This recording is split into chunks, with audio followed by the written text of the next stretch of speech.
இது ஒரு ரொம்பவே அமைதியான கிராமம். ரொம்பவே பசுமையா இருக்கும்.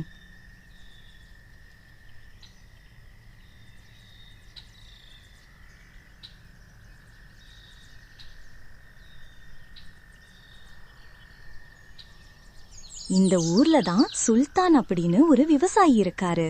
அவரு தன்னோட வயல்ல போய் பார்க்க மண்வெட்டியோட கிளம்பினாரு.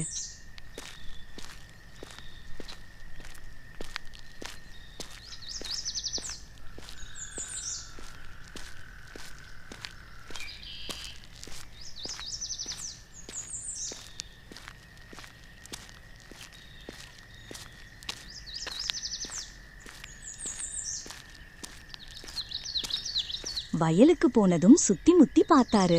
ஏன்னா அவரு வயல்ல முளைக்கிற கீரைகளை பறவைகள் சாப்பிடுகிறது. அதனாலதான்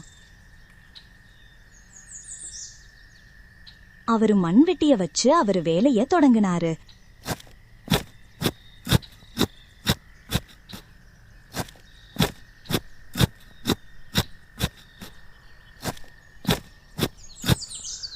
ஆனால் கீரைகளை பறவைகள் அடியில் சாப்பிட்டிருந்தது. அதனால என்ன செய்யறதுன்னு தெரியாம போனாரு வீட்டுக்கு.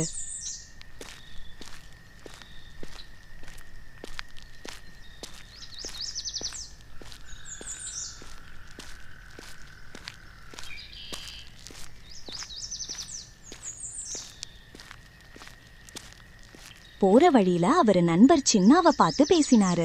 அப்போ என் செடிகள் எல்லாத்தையும் பறவைகள் நாசம் பண்ணுது, என்ன செய்யறதுன்னு தெரியல அப்படின்னு சொன்னாரு. அத கேட்ட சின்னா, கம்மி விலையில ஒரு பூச்சிக்கொல்லி மருந்து இருக்க, அத வாங்கி போடு, நானும் அத வாங்க தான் போயிட்டு இருக்கேன் அப்படின்னு சொன்னாரு. 2 பேரும் புறப்பட்டாங்க.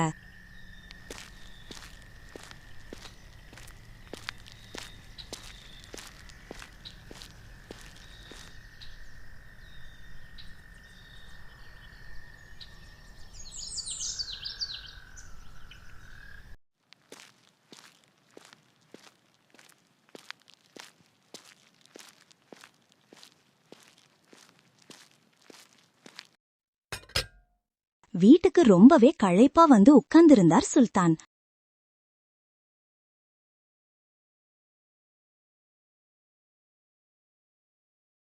அப்போ அவர் மனைவி, என்னாச்சு வந்துட்டீங்களா, ரொம்ப சோர்வா இருக்கீங்க அப்படின்னு கேட்டாங்க.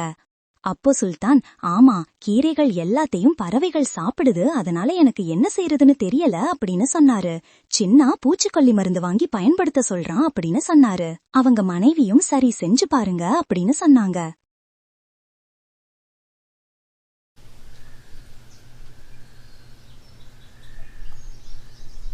மறுநாள் பூச்சிக்கொல்லி மருந்துடன் வயலுக்கு போனாரு.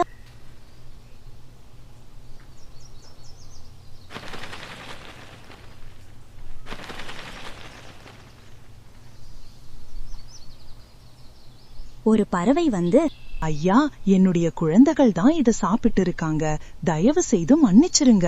நீங்கள் இப்போது இந்த மருந்த பயன்படுத்தினால் என்னுடைய இனமே அழிஞ்சு போயிடும் அப்படின்னு ரொம்பவே கெஞ்சியது. அவரை எதிர்பார்த்து அவரின் மனைவி அமர்ந்திருந்தாங்க.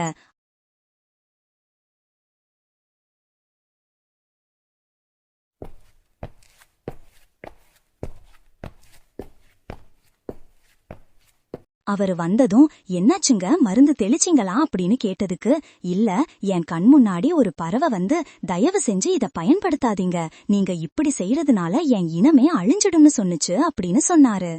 அத கேட்ட அவர் மனைவி, ஏன் கனவு எதுவும் பாத்தீங்களா அப்படின்னு கேட்டாங்க. அதுக்கு அவரு, கனவோ நிஜமோ எனக்கு தெரியல, ஆனால் என்னால ஒரு உயிர் அழிய போகுதுன்னு சொல்லும்போது என்னால இத பயன்படுத்த முடியாது, நான் இயற்கை உரம் பயன்படுத்திக் கொள்கிறேன் அப்படின்னு சொன்னாரு.